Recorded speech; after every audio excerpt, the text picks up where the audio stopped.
Welcome you all my lecture series of C programming, problem solving and C programming. In last video, we have seen that what is a function.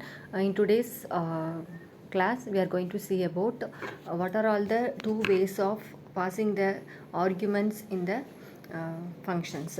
So based upon the arguments to or pass arguments to the function, there is a two method. One is a call by value, other one is a call by reference.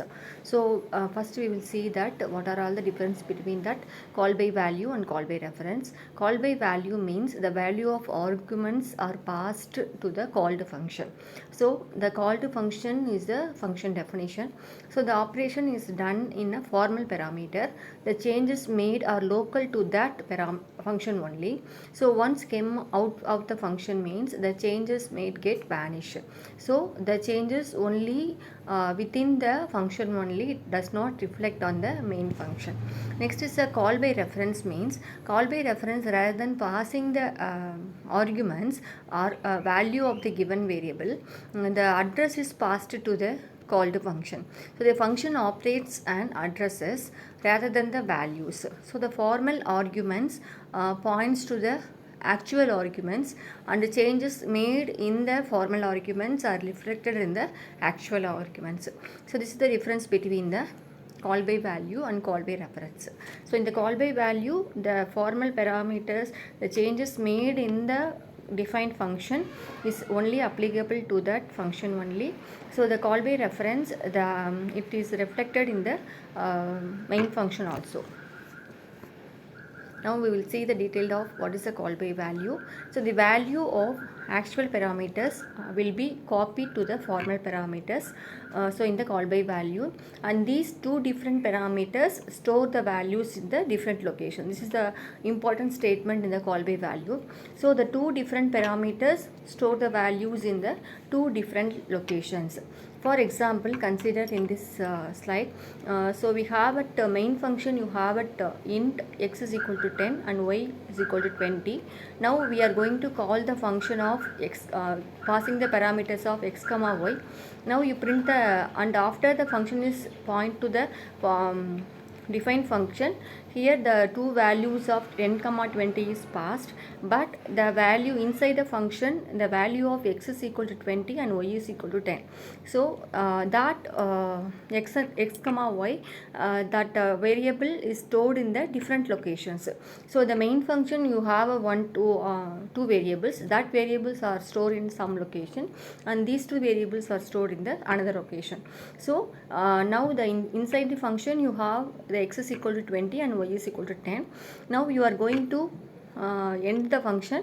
Now the value of x comma y inside the function is vanished. It does not reflect in the main function. So what is the output of that printf statement means, so what is in the main function, that output is printed. So the output should be that x is equal to 10 and y is equal to 20. So this is the way the call by value is work. So the two different parameters store the values in the different locations. So this is an example for swapping a values using the call by value. So what is a swap? We are going to get the two numbers, and that number should be swapped using the temporary variable. Here in the main function, the a is equal to 10 and b is equal to 20. So before swapping, the value of a and b is 10 and 20. So you call the swap function a comma b. So here we are passing the value of a comma b to the called function. So in the called function, again you are creating another variable is temp. Now in that the value is 10 comma 20 is passed, but the changes made only in the inside the function only. We are now changing the value of a and b, but that changes value does not reflect in the main function. So after swapping, the value will be inside the function you have one print statement. So on that statement the value of a is equal to 20 and b is equal to 10. So after end of the function you go to the main function. The next statement after the function calling is printed. So on that time the value of a comma b is as it is 10 comma 20. So this is the difference between in that call by value. So the reflection in the inside the function is only applicable to that function only. So this is an example for the call by value. So in the call by value, the two different parameters share the different store the values in the different location. That is the main important point in that call by value. I hope you understand what is a call by value using a example of swapping. Thank you.